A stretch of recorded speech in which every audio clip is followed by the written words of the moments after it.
श्री शिवाय नमस्तुभ्यम दोस्तों, मेरे चैनल ओम रूही ब्लॉग में मैं रूही मिश्रा अपने चैनल में आप सभी का स्वागत करती हूँ।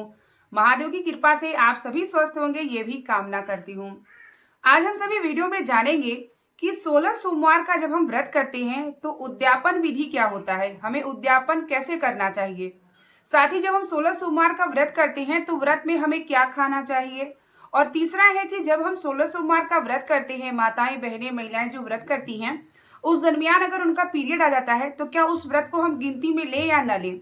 इसके पहले की वीडियो मैंने आपको शेयर किया था कि 16 सोमवार का व्रत हमें कब से उठाना चाहिए, कैसे करना चाहिए व्रत को। और अब इस वीडियो में जानेंगे हम कि 16 सोमवार का उद्यापन विधि हम जानेंगे, क्योंकि जब हम कोई व्रत करते हैं ना तो उसको उद्यापन भी हमें विधि से करना चाहिए। जब आप कोई व्रत करते हैं तो उद्यापन करते हैं तभी आपको व्रत का पूर्ण फल प्राप्त होता है। तो वीडियो के अंत तक बने रहिएगा संपूर्ण जानकारी प्राप्त करके। अगर आप 16 सोमवार का व्रत उठा रहे हैं या उठा रही हैं तो उद्यापन विधि को जान लीजिए, कैसे उद्यापन किया जाता है। तो एक एक करके हम इस वीडियो में आपको पूरी जानकारी 16 सोमवार से जुड़ी देंगे।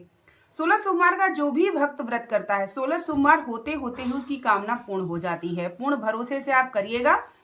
तो सबसे पहले हम जानते हैं कि 16 सोमवार का जब हम व्रत करते हैं तो हमें क्या खाना चाहिए व्रत में।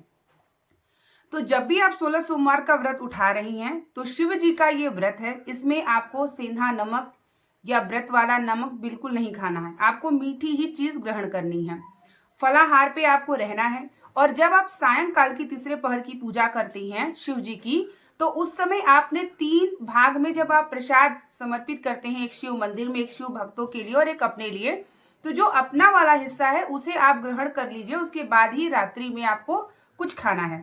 शाम को पहले आप प्रसाद को ग्रहण कर लेंगे, उसके बाद ही आप खाएंगे।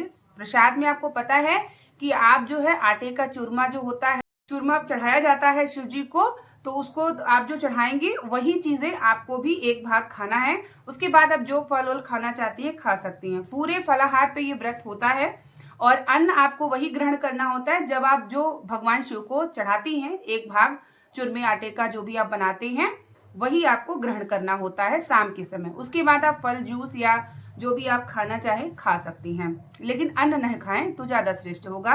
फलाहार वगैरह सुबह से लेके आप शाम तक रह सकते हैं। अब हम जानते हैं कि जब हम 16 सोमवार का व्रत करेंगे तो बीच में मासिक धर्म आ जाएगी, तो क्या उस व्रत को हम गिनती करेंगे?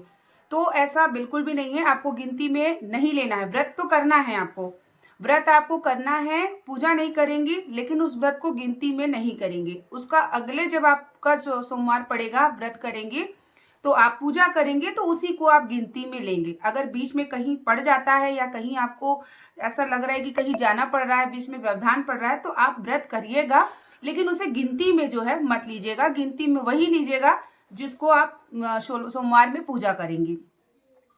अब हम जानते हैं उद्यापन विधि, जो कि बहुत ही महत्वपूर्ण चीज है। व्रत का उद्यापन करना हम सभी के लिए बहुत ही महत्वपूर्ण होता है। तो जब हम 16 सोमवार का उद्यापन करेंगे तो 17वें सोमवार पे उद्यापन होता है। 16 सोमवार तक आपको कंटिन्यू पूजा करना है, व्रत करना है। 17वें सोमवार को आपको उद्यापन करना है। उद्यापन में अगर आप किसी ब्राह्मण, अगर आपके जो पूजा पाठ करते हैं उन्हें बुला लेंगे तो सबसे श्रेष्ठ होगा। अगर ऐसा नहीं है तो आप स्वयं भी कर सकती हैं। आप जैसे ही 16 सोमवार पूजा किया है आपने, सुबह दोपहर शाम या सुबह शाम जो भी किया है, वैसे ही आपको पूजा करना है। पूजा में आपको उस दिन उद्यापन में क्या क्या शामिल करना है ये आप जान लीजिएगा। आपको एक वस्त्र लेना है ब्राह्मण के लिए। ब्राह्मण के लिए सफेद वस्त्र जो भी आप ले सकते हैं ले लीजिएगा। और माता पार्वती के लिए जैसे आप साड़ी हो गया, ब्लाउज हो गया, पेटीकोट हो गया, और 16 श्रृंगार लेना है, क्योंकि 16 हमें गिनती में रखना है। जब हम उद्यापन करेंगे तो 16 चीज गिनती में होना चाहिए। आप गिनती में देख लीजिएगा और जो है, और ब्राह्मण के लिए वस्त्र देख लीजिएगा, और जो है साड़ी, पेटीकोट, ब्लाउज जो भी चीजें वो ले लीजिएगा, फल ले लीजिएगा। और जब उस दिन आप प्रसाद बनाएंगे तो थोड़ा ज्यादा बना लीजिएगा। अगर आप किसी ब्राह्मण के द्वारा उद्यापन कर रहे हैं तो आपके आसपास जो लोग होंगे उन्हें भी बुला लीजिएगा, क्योंकि जब 16 सोमवार के व्रत का उद्यापन होता है ना तो उसका प्रसाद हमें कई लोगों को भी बांटना चाहिए। जितना हम प्रसाद को बांटते हैं, वितरित करते हैं, उतना ही और भी हमें फल की प्राप्ति होती है। और यहाँ तक कि जो 16 सोमवार के उद्यापन में व्रत में जाता है तो वो शिव की कृपा ही माने। और उस प्रसाद को लेके अगर आप अपनी कामना बोल देते हैं और आप भी बोलते हैं कि मेरी ये कामना पूर्ण होगी तो अगले 16 सोमवार मैं भी व्रत करूंगी या करूंगा, तो महादेव जरूर सुनते हैं। तो इस जो है 16 सोमवार का जो प्रसाद होता है उसका भी बहुत महत्व है। तो थोड़ा प्रसाद को आप ज्यादा बना लीजिएगा, जो भी आप चूरमा बनाएंगे उसको थोड़ा ज्यादा बना लीजिएगा। और शिव भक्तों को वितरित करने के लिए एक आप लेंगे और एक शिव जी के मंत्र जो है चढ़ाएंगे आप, तो वही प्रसाद जो है भक्तों को वितरित कर दीजिएगा। और जो भी आपने दान का सामान लिया उसमें थोड़ा बिछिया जरूर रख लीजिएगा, दक्षिणा भी रख लीजिएगा, फल मिष्ठान। और उसके बाद जो है 16 चीजों को दे करके आप ब्राह्मण को आप दान कर दीजिए, उनका चरण स्पर्श कर लीजिए और भगवान शिव से प्रार्थना कर लीजिएगा कि भूल चूक गलती हो मुझे क्षमा करें। इस तरीके से आप उद्यापन कर सकते हैं। अगर कोई ब्राह्मण आपको नहीं मिलता है तो आप स्वयं जैसे पूजा करती हैं वैसे कर लीजिए। और कोई आपको ब्राह्मण मिल जाए जो मंदिर का पुजारी हो तो वो सारे सामान को ले जा करके उसी दिन आप दे करके आ जाइए। जिस दिन आप उद्यापन कर रही हैं उसी दिन आपको दे के आना है, यानी पूरा चीज आपको देना है जैसे कि मैंने आपको बताया है।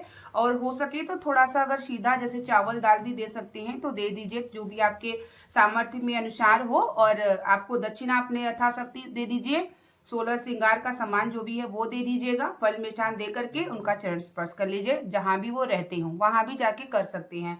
उद्यापन इसी तरीके से किया जाता है। और जब आप उद्यापन कर लेते हैं तो आपका व्रत पूर्ण माना जाता है।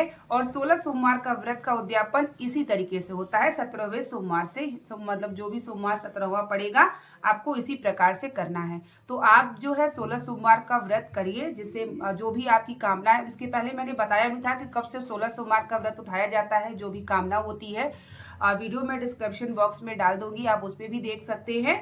और जैसे उद्यापन किया जाए और कैसे अगर मासिक धर्म आ जाए तो इससे जुड़ी जानकारी मैंने आपको इस वीडियो में शेयर किया। और अगर आप भी रहना चाहते हैं तो व्रत को जरूर करिए। मैंने स्वयं 16 सोमवार का व्रत किया है, 16 सोमवार होते ही हमारी कामना पूर्ण हुई है। तो महादेव आपकी भी कामना अवश्य पूर्ण करेंगे। और सावन के महीने से भी रहना चाहते हैं तो आप भी सावन के महीने से 16 सोमवार का व्रत उठा सकते हैं। भगवान शिव की अविरल भक्ति करिए, भगवान शिव को अपना भरोसा दीजिए। भगवान शिव एक ऐसे देवता होते हैं कि आपकी कामना में थोड़ी देर वक्त जरूर लगती है लेकिन कामना अवश्य पूर्ण करते हैं। तो उम्मीद करेंगे कि वीडियो आपके लिए हेल्पफुल होगी, जानकारी भरी होगी, आपको अच्छे से समझ में आ गई होगी। अगर कोई आपको थोड़ा सा संशय लगा हो तो आप कमेंट बॉक्स में मुझसे पूछ सकते हैं। मिलते हैं नेक्स्ट वीडियो के साथ, तब तक के अलावा आप लोगों को श्री शिवाय नमस्तुभ्यम, हर हर महादेव।